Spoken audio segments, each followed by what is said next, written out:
पुण्यामध्ये खडकवासला धरणातून सुरू असलेला विसर्ग वाढवण्यात आलाय, त्यामुळे पुण्यामधल्या सिंहगड रोडवरच्या नदीकाठच्या सोसायट्यांमध्ये सध्या पाणी शिरलंय।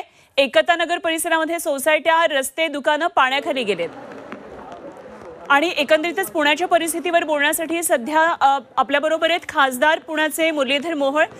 मोहोळजी, काय नेमकी पुण्यामधली परिस्थिती आहे, आपल्यापर्यंत काय माहिती पोहोचली आहे आणि ही परिस्थिती हाताबाहेर गेल्याचं प्रशांत जगताप यांनी झी 24 तासकडे काही वेळापूर्वी प्रतिक्रिया दिली, काय नेमकी परिस्थिती आहे? पुण्याला पाणी पुरवठा करणाऱ्या जो काही सगळी धरणं आहेत, मग खडकवासला आहे, पानशेत आहे, वरसगाव आहे, या सगळ्या धरण साखळी जी आहे या सगळ्या परिसरात खूप पाऊस झालाय कालपासून आणि त्यामुळे पुण्यातल्या आमच्या ह्या सगळ्या मोठ्या नदीला पाण्याचा विसर्ग मोठ्या प्रमाणात या धरण साठ्यातनं करण्यात आला। पहाटे 1 वाजता जवळपास 25,000 क्युसेक्सने पाणी सोडलं। 6 वाजता ते पाणी 40,000 वरती गेलं ना आता 7 वाजता जवळपास 55,000 क्युसेक्सने पाणी सोडलं गेलं आणि त्यामुळे इतका मोठ्या प्रमाणात विसर्ग झाल्यामुळे स्वाभाविकपणे सिंहगड रोड असेल, फुलाची वाडी असेल, पाटील इस्टेट आमची वस्ती असेल किंवा संगमवाडी या सगळ्या परिसरात नदीच्या बाजूला असलेल्या सगळ्या परिसरात पाणी घुसलंय। अनेक लोकांच्या घरात पाणी घुसले, काही सोसायट्यांमध्ये पाणी गेले, वस्तीमध्ये गेले। तर माननीय जिल्हाधिकारी दिवसे असतील किंवा महापालिका आयुक्त भोसले असतील या दोघांशी मी सकाळपासून सातत्याने आम्ही संपर्कात आहोत। महापालिकेची किंवा जिल्हा प्रशासनाची सर्व team, disaster management, fire brigade, police यंत्रणा हे सगळे काम सुरू आहे। पूर्णपणे परिस्थिती नियंत्रणामध्ये आहे, सगळ्या टीम जागेवरती आहेत, काम करतायत आणि मला असं वाटतं की आता जिल्हा प्रशासनाने सर्व शाळांनाही सुट्ट्या दिलेल्या आहेत। सगळी खबरदारी घेतली जाते। निश्चितपणे पुढच्या जर पाण्याचा विसर्ग वाढला अजून तर या परिसरात राहणाऱ्या नागरिकांचं स्थलांतर करण्यासाठीची म्हणून सुद्धा व्यवस्था महापालिका प्रशासन घेतीये, करतीये, तयारी करतीये।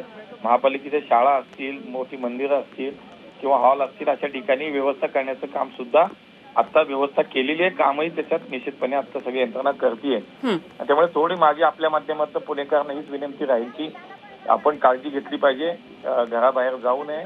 थोडं पावसाचा अजूनही रेड अलर्ट जिल्हा प्रशासनाने आपल्याला दिलेला आहे, त्यामुळे पुणेकरांनी काळजी घ्यावी अशीच मी आपल्या माध्यमातून विनंती करेन। ठीक, मुरलीधरजी, एक फक्त असा प्रश्न आहे, आम्ही अनेक खरं तर लोकांच्या प्रतिक्रिया यामध्ये घेतलेल्या आहेत। रात्री लोक 2 ते 2:30 वाजेपर्यंत जागे होते, मात्र त्यानंतर जवळपास चौपटीने विसर्ग करण्यात आला, ह्याच्या कुठल्याही सूचना नागरिकांना मिळाल्या नाहीत। हे असं का झालं? अशा प्रकारच्या सूचना खरं तर आधी दिल्या पाहिजेत। परिस्थिती उद्भवल्यावर प्रशासन अलर्ट होतं हे ठीक आहे, पण परिस्थिती उद्भवण्याआधी खरं तर कालपासूनच आपण पाहतोय पुण्यामध्ये प्रचंड पावसाचा जोर आहे, सूचना का दिल्या गेल्या नाहीत?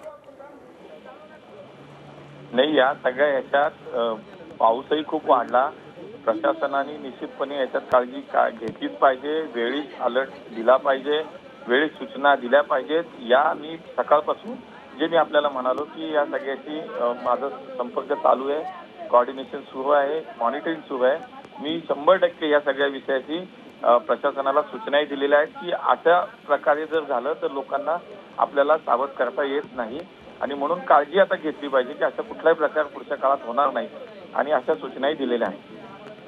ठीक, धन्यवाद। आपण बोललात झी 24 तास बरोबर मुरलीधर मोहोळ, पुण्याचे खासदार आणि केंद्रीय राज्यमंत्री आपल्या बरोबर होते। एकंदरीतच पुण्यामध्ये सध्या जी परिस्थिती उद्भवली आहे, प्रशासनानं या संदर्भात अलर्ट दिला नाही, नागरिकांना सूचना दिल्या नाहीत, अशा नागरिकांच्या तक्रारी आहेत। आता प्रशासन निश्चित जागा झाले, अलर्ट मोडमध्ये आहे, नागरिकांसाठी विविध उपाययोजना केलेल्या आहेत, स्थलांतर करण्यासाठी सुद्धा पूर्ण तयारी झाली आहे। मात्र मोठ्या प्रमाणामध्ये एकतानगर सारख्या भागामध्ये आणि नदीकाठच्या भागामध्ये जिथे सखल भाग आहे तिथे मोठ्या प्रमाणात पाणीच असले, त्यामुळे नागरिकांनी सुद्धा सतर्क राहावं असं आता आवाहन करण्यात येत आहे।